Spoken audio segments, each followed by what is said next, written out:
బంగ్లాదేశ్ రాజకీయాల్లో ఎట్టకేలకు ఎలక్షన్స్ జరిగాయి. కంప్లీట్ అయిన ఎలక్షన్ రిజల్ట్ చూస్తుంటే బిఎన్పి పార్టీ ప్రభంజనం స్పష్టంగా కనిపిస్తోంది. దీంతో భారత్ కి వ్యతిరేకంగా ఉన్న మహమ్మద్ యూనస్ చాప్టర్ క్లోజ్ అయినట్టే. ఈ యూనస్ బంగ్లాదేశ్ ప్రజలను యాంటీ ఇండియాగా మార్చడానికి ట్రై చేశాడు. చివరికి వాళ్ళ పార్టీకి చిత్తుబాటమి తప్పలేదు. అయితే ఈ ఎలక్షన్ లో మనం ముఖ్యంగా మాట్లాడుకోవాల్సిన వ్యక్తి తారిక్ రెహమాన్. 17 ఏళ్ల అజ్ఞాతం తర్వాత లండన్ నుండి డిసెంబర్ 25, 2025న బంగ్లాదేశ్లో అడుగు పెట్టాడు. ఇప్పుడు ఏకంగా బంగ్లాదేశ్ ప్రధానిగా పగ్గాలు చేపట్టబోతున్నాడు. అసలు ఈ తారిక్ రెహమాన్ ఎవరు, ఆయన వెనకున్న కథ ఏంటి అనేది డీటెయిల్డ్ గా చూద్దాం. ముందుగా ఎన్నికల లెక్కల్లోకి వెళితే ఫిబ్రవరి 12న 300 సీట్లకు గాను ఒక పర్సన్ చనిపోవడంతో 299 సీట్లకు పోలింగ్ జరిగింది. బంగ్లాదేశ్ లో ఉన్న 12.7 కోట్ల మంది ఓటర్లు తమ తుది తీర్పునిచ్చారు. మన దేశంలో ఒక రాష్ట్రమంతా ఉండే బంగ్లాదేశ్ కౌంటింగ్ చాలా వేగంగా పూర్తయింది. ప్రస్తుతం ట్రెండ్స్ ప్రకారం బిఎన్పి పార్టీ ఏకంగా 212 స్థానాల్లో లీడింగ్ లో ఉంది. ప్రభుత్వం ఏర్పాటుకు 151 సీట్లు వస్తే చాలు, కానీ బిఎన్పి అంతకు మించిన సీట్లతో భారీ మెజారిటీ సాధించింది. ఈ ఎలక్షన్ లో హైలైట్ అయిన విషయం ఏంటో తెలుసా? 11 పార్టీలు కూటమిగా ఉన్నా సరే సింగిల్ గా ఉన్న బిఎన్పి పార్టీని ఓడించలేకపోయాయి. అండ్ ఈ 11 పార్టీల కూటమికి ఇంటర్నేషనల్ గా పాకిస్తాన్, చైనా సపోర్ట్ కూడా ఉంది.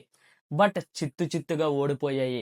ఇక్కడ గమనించాల్సిన విషయం ఏంటంటే, ఇన్నాళ్ళు పార్టీని నడిపించిన ఖలీదా జియా గారు రీసెంట్ గా చనిపోవడంతో ఆమె కుమారుడు తారిక్ రెహమాన్ ఈ బాధ్యతను భుజాన వేసుకున్నాడు. షేక్ హసీనా పార్టీ అయిన అవామీ లీగ్ ఈ రేసులో లేదు. ఎందుకంటే యూనస్ ప్రభుత్వం ఆ పార్టీని పోటీలో లేకుండా బ్యాన్ చేసింది. ఇక అసలు ట్విస్ట్ ఏంటంటే, షేక్ హసీనాను గద్దెదించిన ఆ స్టూడెంట్, ఆ జంజీ బ్యాచ్ ఏమైందంటే చివరికి చెల్లా చెదురయింది. వాళ్ళు సొంతంగా పార్టీలు పెడతారని అందరూ అనుకున్నారు, కానీ ఒక్క స్టూడెంట్ పార్టీ కూడా నిలబడలేకపోయింది. ఉన్న కొద్ది మంది రాడికల్స్ వేరే గ్రూప్ లో కలిసిపోయారు. దీనిని బట్టి మనకి ఏం అర్థమవుతుందంటే, మహమ్మద్ యూనస్ తన స్వార్థం కోసం యువతను అడ్డు పెట్టుకుని పవర్లోకి వచ్చాడని. ఈ అల్లర్ల వల్ల దేశం ఎకానమీ రోడ్డున పడింది. ఫారెన్ కంపెనీలు భయంతో పారిపోయాయి. ఇక ఈ తారిక్ రెహమాన్ విషయానికి వస్తే, ఈయన్ని డార్క్ ప్రిన్స్ అని పిలుస్తారు.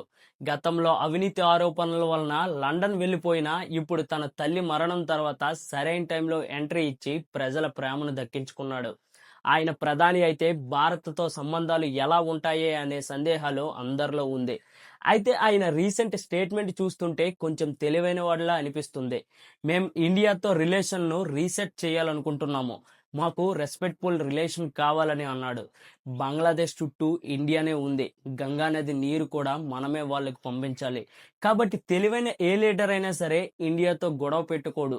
ఒకవేళ యూనస్ లా యాంటీ ఇండియా పాలిటిక్స్ ని చేస్తే చివరికి బంగ్లాదేశ్ ను ఆ దేవుడే కాపాడాలి. మన జైశంకర్ గారు ముందే ఈయన్ని కలవడం చూస్తుంటే మోడీ గవర్నమెంట్ నిజంగానే ముందుగా ప్రెడిక్ట్ చేసినట్టుంది. మరి ఈ తారిక్ రెహమాన్ పాలనలో బంగ్లాదేశ్ ఇండియాకు మిత్ర దేశంగా ఉంటుందా, లేక చైనా వైపు, పాకిస్తాన్ వైపు ఇంట్రెస్ట్ చూపిస్తుందా చూడాలి. ఇది ఈరోజు జియో పొలిటికల్ వీడియో. ఇలాంటి జియో పొలిటికల్ వీడియోస్ కోసం మన ఛానల్ని సబ్స్క్రైబ్ చేసుకోండి. అలాగే నా వీడియోస్ మీరు డైలీ చూస్తే ఎంతో కొంత ఇన్ఫర్మేషన్ ఇచ్చే ప్రయత్నం చేస్తాను. వీడియో నచ్చితే ఒక చిన్న లైక్ చేయండి. మీరిచ్చే లైక్ నాకు మరిన్ని వీడియోస్ చేయడానికి కొత్త ఉత్సాహాన్ని ఇస్తుంది. జై హింద్.